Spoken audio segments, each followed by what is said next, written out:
Welcome to the TidBit cast. How is it?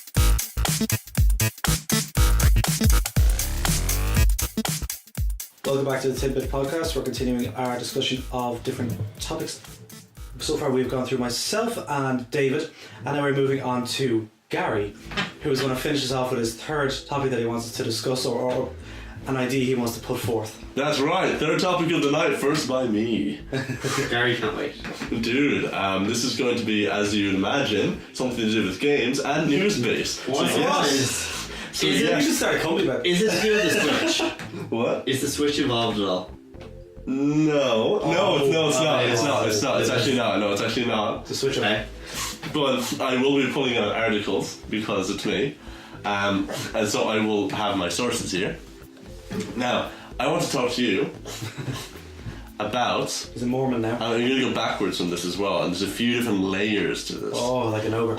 So the first layer is, how do you feel about Anthem? You fuck. Are you excited about Anthem at all? This is basically an Iron Man simulation game. Ah, yes, you mentioned this. I'm not in any way. I think the last trailer was really cool with like the Muse Uprising theme like put over it. It looks. No, I'm not interested. Good to know. No, I'm not. You're not? No, Why? it just doesn't pull me in any way. I know it's been around for a while, and everything I've seen doesn't make me want to look up more for it. It's more like it's being pushed in my fucking face, as in like, oh, but don't worry though, wait till Anthem is shown. Anthem looks great. And everything I've seen, I'm just like, okay, grand. Like, oh, but everything changes. Look at how big it is. Great, fantastic. Will it pull me in? It might do when it comes out. As of right now, no. That's my own opinion though. Just because I haven't looked into it more doesn't mean that it is in any way bad. It's just that I haven't been. But as a casual observer of basically just seeing like the conferences and stuff like that, I feel like it's being built as this fucking massive thing, and so far people seem to be agreeing with it. So I don't have any personal opinions on it in terms of what I think it could be, but based on what everyone else is going on, it seems like it's living up to the hype that everyone is building it to be. well, it's also a thing where Bioware, the company developing it, have said that, well, they haven't said it, but basically if they don't do well in this, because they're pulling in their people from Mass Effect, they pulled in the Dragon Age team. Like, they've said like, oh yeah, we're putting in the team that are working on the next Dragon Age to work on this. So all of Bioware Studios are now working on this project. And if this doesn't do well after Mass Effect Andromeda, They are fucked. yeah, Bioware. Bioware gone. Yeah. So they might just die as a company. Yeah. Just because they had one kind of flop, and now Would this another major actually? one. Could this actually ruin them? It would. I think it would ruin them Mm. after Andromeda and what that kind of was for, like, you know, will and ill will that they got from them, because they were kind of like pushed into releasing this instead of trying to actually like develop the game a little further and trying to fix all the little bugs. They were just like, no, you have a deadline. EA just said, you have a deadline, we're going to publish this, you know, whatever the game is, and it's going out. And it's like, What is the release date again? the release date of when Anthem comes out? Yeah. February 22nd, 2019. Nice. And Is that the day those games coming out? which game's coming out? Loads of games. Was there certain There's also Days Gone and Metro Exodus are coming out on that date. But Mass Effect Andromeda actually had a similar thing. We came out early Q1 of 2017. Didn't have much competition. No. And look what happened. Yeah, but that game was just broken, and there are videos all over of like the animations, just the simple stuff. Just like people would like turn their faces, and their body would be gone, but their eyes and mouth would still be there in midair speaking, and it would be like, That happens every day then. People just walk off, their eyes are meant to stay It's there. every day, bro. It's every day, bro. It's every day, bro. So my impression of Anthem is, and I'm going to start it here, and then I'm going to go backwards from here. I would love if you just started singing Anthem by Ego Charlotte. Oh my god. Impression of it. I'm actually going to go the other way. I'm going to do Stargirl. What is Stargirl? Never mind. Another obscure song. Okay. So Anthem, I'm actually feeling really tepid about it. There's very little excitement about it because they haven't shown an incredible amount. They showed a little gameplay trailer last year. It's the name that's big right now. And they put a little bit more into like into other conferences between then. And I think we got one other trailer. And then, yeah, we had EA during the press conference at E3. And now we finally get them more hands-on. We're finally going to find out what the gameplay looks like. There's classes in it. They're talking about the lore and the philosophy behind it. And the politics. I'm really tepid about it. The reason being is that I think I'm so pulled in so many different directions because of EA. And I feel the only reason is because of how EA are handling So it. if it was someone else doing it, you'd be... I think if it was a excited? different publisher, I'd be Bethesda. I'd be way more excited for this. Not because it's developer Bioware, because the people working on Bioware, by the way, they're the original studio, not the one who worked on 3 and Andromeda. These are the original heads. Oh, 1 and 2 The then? original, the ones that worked on 1 and 2 Wow, okay. are working on Anthem. So we know, because people weren't sure whether this game was going to like have a story. Like, is it just going to be like a Destiny thing where the gameplay is the main feature of it, which looks cool, by the way, Iron Man flying. Is it going to be something like that, or is it going to be an actual like narrative to it that's going to be interesting enough and not just be a general one that's like, yeah, but you know, it's a multiplayer game, so I'm just trying to make it general so you play more of the game than get interested in the story, which is kind of what Destiny is. This is apparently going to have a story that's interesting because the people at Bioware are writing this. Bioware, known for their story. So, I'm not excited just because it's EA. Yeah. Also, because I'm going to walk this back to E3 and how they handle. Back to E3. Oh my god! So, I thought we escaped the it. CEO at E3 at EA.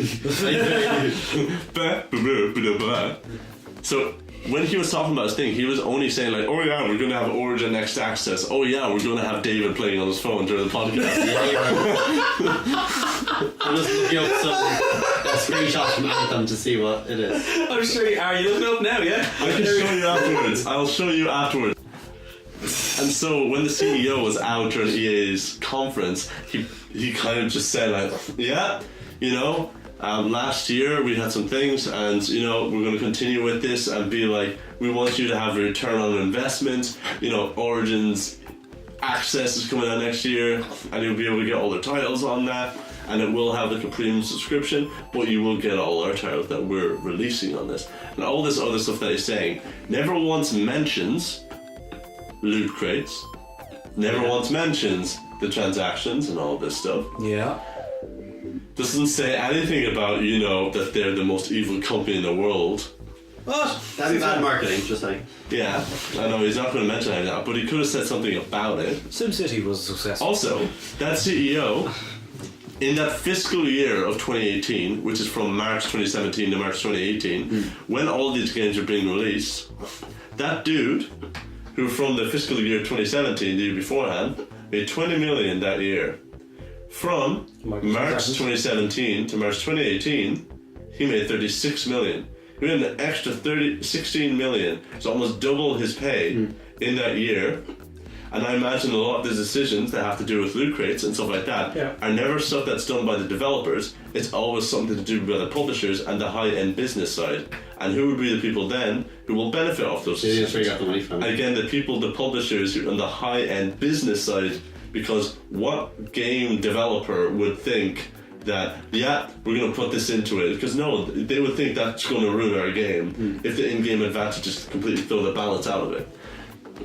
So he is obviously he made way more money that year, the year of the loot crates, than they did in other years. This is just a direct correlation between that. This is just, you know, he has made more money because of loot crates, probably. I'm not, allegedly. In the history books, 2017 will be known as the year of loot crates. Yeah, the year that the fuck up of It all EA. broke down, That's the entire year. So, then, I want to bring in another thing that's been happening. That's one reason why I'm tepid, because of EA and how to handle stuff, and because of the microtransactions last year. This week, there was a news story published by CNN and by a lot of people but the one that I'm drawing from is by Susan Scuddy over at CNN, who reports World Health Organization classifies gaming disorder as mental health condition. I've heard about this. I was like, why is her name familiar? That's why. Right.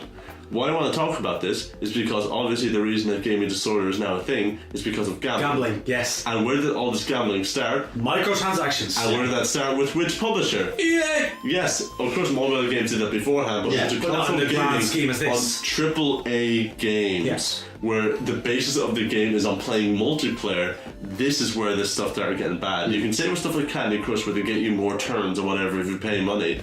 That's okay. That is on your game. This is a different level. This is multiplayer in-game advantages on a game that you already is not free. You pay €70 for, or 80, whatever amount you pay for it, or you get the special collector's edition. All this shit. Those Right. in the fucking So, dark. those in the fucking dark. So, starting off the article, Susan Scuddy, watching as a video game ensnares their child, many parents has grumbled about digital heroin, end quote, likening the flashing images to one of the world's most addictive substances. Now, they may have backup. The World Health Organization announced gaming disorder as a new mental health condition included in the 11th edition of its International Classification of Diseases released Monday. I'm not creating a precedent, says Dr. Vladimir Pozniak, a member of whatever. World Health Organization's Department of Mental Health and Substance Abuse, which proposed a new diagnosis to WHO's decision-making body. I'm going to just put WHO as an abbreviation of World Health Organization. Instead, he said, WHO has followed the trends, the developments which have taken place in populations and in the professional field. However, not all psychologists agree that gaming disorder is worthy of inclusion in the International Classification of Diseases known as the ICD. And here are the characteristics of it. And this is the part which kind of gets at me a little, which is a diagnosis standard. The ICD defines the universe of diseases, disorders, injuries, and other health-related conditions. Researchers usually count deaths, diseases, injuries, and symptoms, and doctors and other medical practitioners use to diagnose diseases. Right. Posner said the expectation is that the classification of gaming disorder means health professionals and systems will be more alerted to the existence of this condition. And after a while, he starts to go into what the characteristics or features. There are three major diagnostic features of gaming disorder. One is that gaming behavior takes precedence over other activities to the extent that other activities are taken to the periphery. He said, basically what happens is that other things become not as important. Yeah. And that can be classified as, food, going to the bathroom, stuff like that. The second feature, just in daily life, yeah. the second feature is impaired control of these behaviors, Pozniak said. Even when the negative consequences occur, this behavior continues or escalates. A diagnosis of gaming disorder then means that a persistent or recurrent behavior pattern of sufficient severity has emerged, according to the ICD. A third feature is that the condition leads to significant distress and impairment in personal, family, social, educational, or occupational functioning. The impact is real, he said, and may include disturbed sleep patterns, like diet problems, like deficiency in the physical activity. Overall, the main characteristics are very similar to the diagnostic features of substance use, disorders, and gambling disorder, he said. Gambling disorder is another category of clinical conditions which are not associated with psychoactive substance use, but at the same time being considered as addictive as addictions. And I'm going to just kind of leave it off there because I just go into more stuff about, medical professionals, stuff like that. I just want to say how stupid digital heroin sounds. Sounds stupid. That's a tagline. That's all about. But what this kind of feels like is that it's actually focused on games. Because when it says about impairment, stuff like that, and getting involved in something, you could trade this as a catch-all for anything to do with entertainment. When you were or saying anything. that, I was thinking about football matches. People watch sports, they don't go to the toilet, they don't get their food, whatever. They get angry at results in sports, it's the same. It's a parallel. stuff that's outside of life, whether it be music, games, film, TV, even fucking books. Yeah. Of course, you can have an It addiction just to kind of anything. feels like that anything to do with entertainment or just interest. Yeah. It's like, you're interested in something, you have a disorder. If you're saying addiction, okay, it's addiction to escapism. It's not addiction to that certain thing. Whether it's addictive or whether it's something that you are addicted to, I think somebody who does not, like, has a loss of control, if somebody has a gambling addiction or a drinking addiction, can have more than one of those, because that person inhibits these kind of things of, well, you know, they don't allow themselves control. Yeah. So when somebody has like that thing is that they don't do it, is kind of like some of the easiest ways. If that somebody has like an alcohol problem, it's not the problem that, you know, if I start drinking I can't stop. It's that if I start drinking I will not stop. It's because. But then what is an addiction then? Well, see, the thing is, like, to go back to like the drinking thing, is that people with addictions tend to not feed the addiction. Yeah. So because of that, they don't continue doing it. And this goes into the gaming thing of, well, you can't just stop playing games, just don't play games that allow you to gamble. If that becomes like a thing. And then it becomes that, you know, it becomes this really messy stuff of gambling, which was perpetrated by EA and a lot of their games, and the idea of them being like Vegas or slot machines where you go into loot crates and you get a random chance. But it's not gambling, because you always get something. With gambling, you don't always get something. But it is still the animations and the spectacle of it. So I think that a lot of this gaming addiction, all this stuff, is only becoming because of EA. Do you think so? Of course, it's like a long way down the line because of freemium games and mobile games that have this kind of way. But it only entered the mainstream zeitgeist because of this. And also, even at one point, after this, a few months after all of this blew up, suddenly President Donald Trump was meeting up with people who were doing games. And by the way, the people who I say, I mean literally his brother and other people he was related to, and people in charge, publishers, not developers. Of games. We were just talking to people who did the business side of these games, who were really just looking out for their own interests, and researchers, not scientists, people who were journalists who talked about this stuff, instead of the actual people who did research on it. And it feels like they're not doing research on it because it's just saying like games are bad because, you know, if you keep doing something and you don't eat, that's really bad for you, right?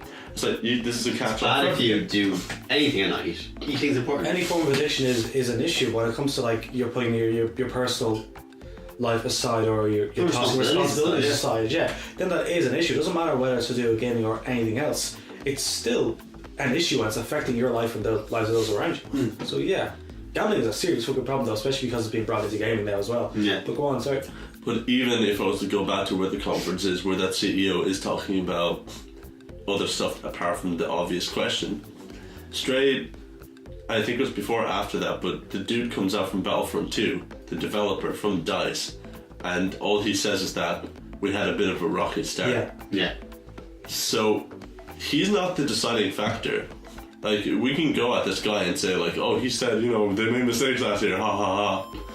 He didn't make the decision of this. The person who actually made the decision of this is probably the CEO and the people on the publishing side. The guy who got 16 million extra. The guy who got an extra 16 million extra, you know, allegedly, it's him. So, he does not own up to it. Like, he is now, because these conferences aren't just, well, people just talk. No, these are scripted conferences that people spend a long time going over to make sure it's perfect, it's right, they're sending out the same good message that they want. So that means that it is planned that all of the developers, which that night Anthem said no loot boxes, Battlefield 5 had to say we're doing no loot boxes, the next Battlefront 2, no loot boxes. All of these games and all these developers had to say no loot boxes. None of the business people ever had to that night.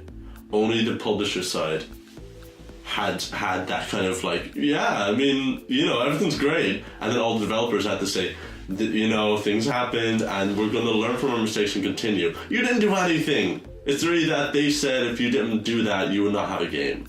Pretty much, yeah. Yeah. But the CEO and the business people got to make themselves look bad, you know? They need to keep face. But that was the problem, is that the creators are the ones that had to take up the bad side of it. Against like management and, you know, the lesser people have to do that because they don't make as much money. Blah, blah, blah. But this is my real topic. We're getting into it. Building to it now. Which is, I'm tepid about other games coming out because of publishers and the business side. I'm tepid about Anthem coming out because of bad press, which is by the publishers, and they're not owning up to it. Yeah. And my real topic, goodwill. Hunting. It's not your fault. Just goodwill for consumers and companies learning about this. And this is also now getting into an even more recent news of that whole thing about Fortnite and third-party access. Because if you want to play Fortnite on Switch or any other platform, if you have a PlayStation Epic account, you can't. It means you have to pay a separate account. Yeah. And this has now gone into mainstream news the same way that gaming addiction and the same way that loot crates did because of EA, because of bad will towards their customers. And because of that, bad will for companies is still a thing that's happening. And companies like Microsoft, who are learning about accessibility, having people play their games. We don't mind how people play their games, Phil Spencer said, as long as they play games. No, they don't mind because they don't mind because they have to. We think that art form of games is good, and we think that people should play games and see those experiences, whether they're on our console or not. Literally, the person in charge of their gaming division over at Microsoft is like, yeah, just play games, whether it's on our console or not. And they don't have a lot of first parties, and of course you could say that they have to do that because of losing the console war, but they're still doing it. Yeah. And PlayStation haven't been doing that, they just have an install base. And they're now starting to lose ill will because of this whole thing with, you know, if you're playing on PlayStation, on some games like Minecraft or Rocket League, you can't play with other people on other platforms. That's cross-play. PlayStation have always done that. Now, though, it's not the problem that, you know, they have to change, but the problem is that everybody else is changing and they're not. Yeah, they're not moving forward. And so it almost like with EA bringing out like these new things to try to get more money, it feels like the only way PlayStation are going to move on from this is either if people make a big stink about it, or someone eventually lets them know that if you like stop doing what you're doing, you will make more money, either through goodwill with your customers. Yeah. But can you imagine then that maybe they won't, but in the long term they will, because in the next console war, Microsoft is going to absolutely dominate them if they continue this. They have the install base, yes, but what happens is that people won't buy it because Microsoft lost their goodwill during the launch of their console, and people jumped onto PlayStation. And now the ironic thing is that Microsoft are now, the launch of the PlayStation was PlayStation for the gamers. You can share your games, and we all remember that video at E3 of them how to share games with their friends. You just hand it over, and Microsoft had a 10-minute like detailed explanation of how you share games with your friends online. It's now the complete opposite, where you can play with people on Xbox, Switch, and phone, and PC, all together in the same game if it's on all those platforms. You can't do it on PlayStation though. And PlayStation launched their console with the idea, and their tagline was, PlayStation is for the gamers. And then Xbox actually showing that. No, Xbox are actually for the gamers. Have a share button on the controller. Yeah. And now PlayStation are not for the gamers because you can't play their games on other platforms. If you have an account with a PlayStation and you have games are for PlayStation else, gamers. That's it. yeah, it's only for PlayStation gamers for that install base. And they put out a press release about this because eventually it's now gotten to the point where it is a mainstream news. You know something's gone down when a general journalist who just does mainstream stuff is now talking about this. That they have now, the press release, the spokesperson just says along the lines of PlayStation, you know, have 80 million monthly active users, and then he just talks about other stuff, doesn't make anything to do with this, basically just trying to brag because about the. How many does the Switch have? 3. Very. That's it. Over 20 million by this point, I'd say. But it means that at the end of their thing, they also just kind of say that, no more updates about this, and they're not making any changes at this time. They're looking at it, but that means nothing. It also says, like, in Fortnite, if you try and do that sort of shit, it says, like, contact fucking Sony, not us. Yeah, that's what I was saying to David on the bus as well, is that is this thing like on the Switch that, we can't do anything about this, is kind of the paraphrase of it. It's that they can't do anything, it's that the only person who can actually switch this is that Sony. You just have to go, Epic Games can't do anything about their accounts. It's that their account on your Sony is that account, and if you first link it to that, and that game to that, it means that that game is linked to that. So it means that you have to get a separate account. And it means that all of your cosmetics or all the money you put into it is lost and only on that count on PlayStation. Has anyone tried suing Fortnite about this? I feel like someone will try. It's nothing to do with Fortnite. I know, but I feel like someone will try. If somebody does it, it's completely we're not going to go into the whole thing of like Tencent and PUBG and Fortnite and all of that. Yeah. But this topic is ill will. Yeah, exactly. And companies giving ill will, and I just kind of like vaguely, had it as like, I'm tepid about Anthem. It's like, yeah, I'm tepid about Anthem, and then I'm tepid about businesses, and then I'm tepid about ill will with Sony, and that's a recent thing. And now gaming addiction, and a lot of this has to do with loot crates, and it's actually talk about gambling and gambling addiction. That's like, well, the only way you would talk about gambling addiction is games is because of what happened last year, and that's why it's entered a general mindset of, yeah, people can gamble in games because of this.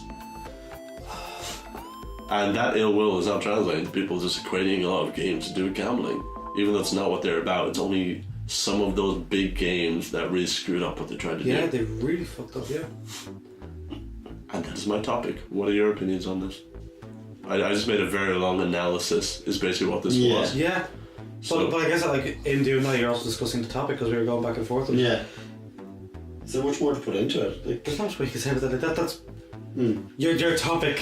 We built up into your topic with a culmination of this is what I'm asking, and we did go in reverse there. Yeah. Yeah. No, ill will's become a serious problem now as well with the whole gambling thing. Because you talk about the addiction. The addiction is becoming a much bigger issue now as well, but it's becoming more recognised. It's not just that. Is it a bigger issue, or are people more talking about it? I think it's a bigger issue because it is in AAA games, and it's almost in your face that if you buy this, the microtransactions are almost a part of it. It's what you're buying into. And it's underage gambling as well, not just gambling. Exactly, and yeah. When you're underage, you're more susceptible to pick up things like addictions, stuff like that. Yeah, you're so malleable. If you start getting this addiction to loot crates now, yeah, if you're gambling, you probably will gamble more in the future. Because it might not even seem like that much of a major thing, because you bought this game, this is a part of the game. Why would this be anything? Exactly, yeah. Why is it strange? It's not strange, this is what it is. Fuck, I don't know. And it was kind of backwards, but I felt it was an easier way to try and talk about this and talk about ill will if I just straight up just talked about the ill will, yeah. If I just straight up just went like, oh, recently, like this thing with Anthem, I'm very tepid about it. And that is how I framed it. It's like, I'm tepid about this, and then I'm tepid about the companies, and these are all the bad things happening to the companies, and now ill will. Yeah. Is tepid your favourite word today? You said it about 100 times today. Yeah, it was his favourite word last week as well, because the email he sent said tepid. That's it. Yeah, I kind of have that in my head now. Yeah. I think that is. This is mostly just kind of an analysis of what's been happening over the last while, and what I've seen like this week with them having like Sony screwing up with like their third-party agreements, and also their crossplay, and then also just that gaming addiction thing, and then all I thought back to was about a year and a half ago, where all this kind of kicked off, and then I thought, I want to talk about this analysis and what I thought about it. To be honest, I feel kind of tepid about it. I'm tepid. It's a good word, I suppose. Word of the day? Word of the day, yeah. There's one word like for each fucking episode, and it's either tepid or switch. And now that we start busting Gary's balls, it's usually how it ends. I think this is a good way to end it here. Usually ends. I think that's where we'll end it here, and this has been another week, and it's been the week of June, mid. Why am I doing this? 2018. It's like 1st of June. In our house. We're in our house, and I'm wearing my hoodie. So thank you very much for listening. If any of you have any suggestions, feel free to drop in any comments, suggestions about this, or opinions about ill will with companies, and even ones that you've experienced, not even just to do with gaming, but or any future topics. Or future topics, like just anything you want to talk about, send it in to talktotidbit at gmail.com. That's TALKBY. I was waiting. That is not it. That's not it. That is talktotidbit. TLKBIT. One at a time. TALKBIT at gmail.com. Talk to Tidbit. TALKTOTIDBIT at gmail.com. Oh, you're spelling Topit. Yeah, you're spelling Talk Tidbit. Topit. Thank you very much for listening. And we'll be back here next week with 3 more topics, probably, unless we change the format again. We'll find out. Dude, we'll find out. next week. Tune in next week. All right. Tune in next week to find out. See you guys. Have fun. I've been David. This has been Gary. And this has been Aaron. Thank you and good night.